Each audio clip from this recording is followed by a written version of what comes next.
Okay, I think it's working. So for senior project, the way it works, I've got 4 projects lined up for you guys, and I'm going to tell you about each one of them, what they're kind of about, and then I'm going to do a survey for, you know, find out which is your number 1 that you want to work on, your number 2, and number 3, and then I'm going to take everyone's ideas or ones they want to work on, and I'm going to make teams.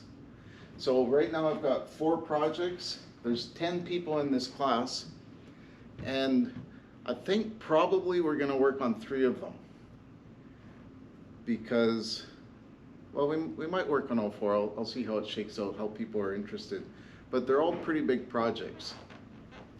So the first one is warehouse machine shop. In the machine shop, we've got this warehousing, it's like a simulator. It's maybe 5 feet tall and 8 feet wide with all these pigeonhole slots. And it's got an obsolete control system. So the job there would be to install a PLC and a touchscreen. And we use a PLC just like this one on my trainer here.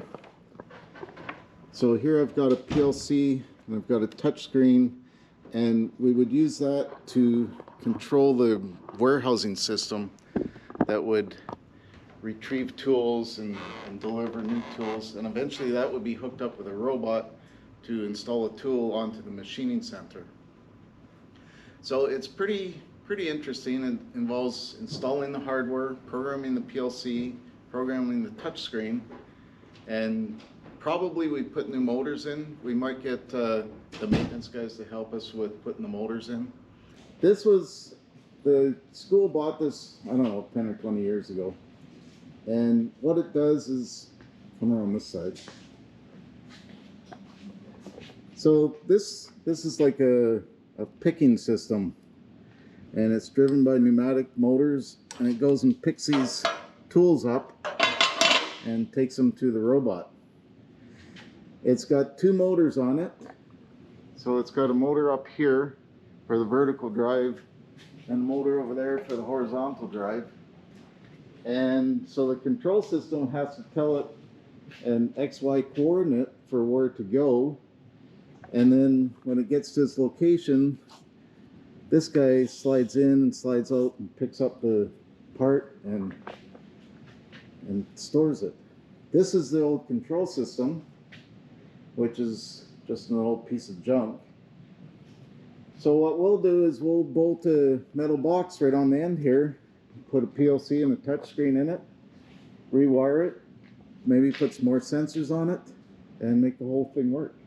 But anyway, that's project 1. It's called the warehouse machine shop.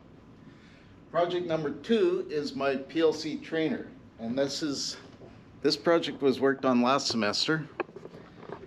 And what it has is a Compact Logix PLC and a touch screen and a bunch of lights and buttons and switches. And it all works, but it's actually bigger than it should be. I'm not sure if I can open it. Let me see if I can get it open.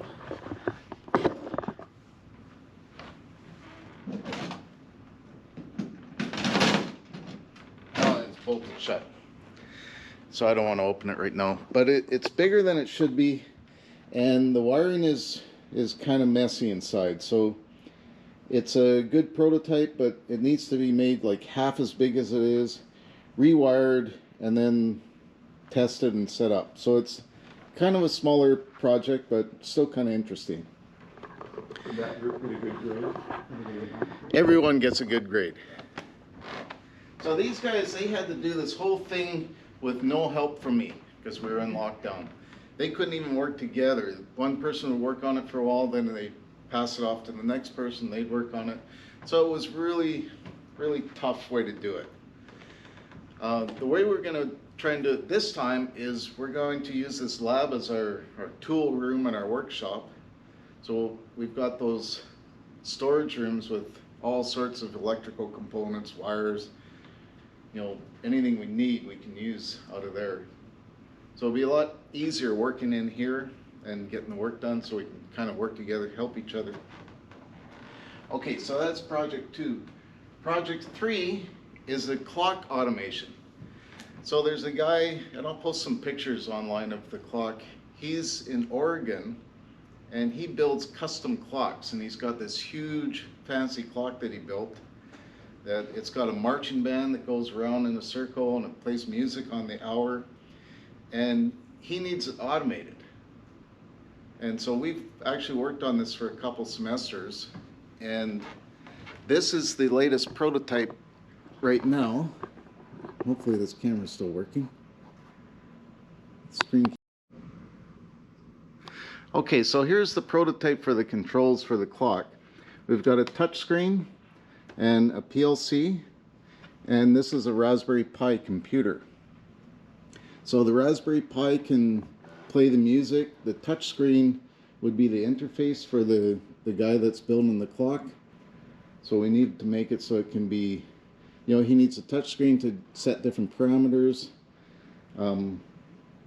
The Raspberry Pi, we need that to play music because a PLC can't play music. So we need to send a signal from the PLC to tell the Raspberry Pi to play a song and shuffle the songs. So this project is a lot of programming sort of work and some building. You can see I put this, I just made a little wooden stand for it just so I could kind of mount everything together. And that's fine for, you know, just for working in the lab. But he needs it installed in a metal box, you know, with a door on it and just the touch screen sticking out so it can be, you know, mounted and look good with his clock. So that's a pretty extensive project. Working with Raspberry Pi, we have to do some coding, so we use Python to code the Raspberry Pi. Python is very much like C++, and it's kind of like structured text too. So, kind of a fun project, I think. What else? Number 4 is doing something with some homemade, home-assembled robots. And what I've got is I've got a few robot chassis. I didn't bring them in. I'll put some pictures on the canvas of them. So I've got a kind of a selection of robot chassis. Each one's controlled with a Raspberry Pi. And what I want to do is build a system with them where the robots interact with each other and possibly interact with some of the trainers that we just got in the sim lab. So we've got little trainers that, you know, move things around and assemble things, and then we'll use these robots to pick the pieces off and put them on a cart somewhere, or do something like that. So it's kind of it's not a well-defined project, but there's a bunch of different things we can do with it. And so that one would involve PLC programming. It would involve programming the Raspberry Pis, so they work on Python. And it would be a mechanical building and assembly, because these robot chassis, basically it's like a metal Lego set where you assemble things and you bolt more sensors and stuff onto them. So those are the 4 projects that I lined up. And then if you guys have a project of your own that you want to propose that we work on, you can also do that. Okay, now the way the semester works is it's not like each team's going to be in isolation working on their project. We're all going to kind of help each other on the different projects. So we're going to have different times where we all come together, and maybe we might have one afternoon where we all come together and work on the PLC Trainer, and we put all our effort into that to try and get that put together and running. So it's not a competition. The projects are all different, and the grading is not based on the success of the project. The grading is based on mostly on teamwork, how you interact with each other, and how good a time we can have doing this senior project. So if we build something and it just doesn't work out, or like this PLC Trainer where they did their best effort but it's not good enough to actually put that in a classroom and use it, that's no detriment on the marks for those people that worked on it. So that's it. Any questions?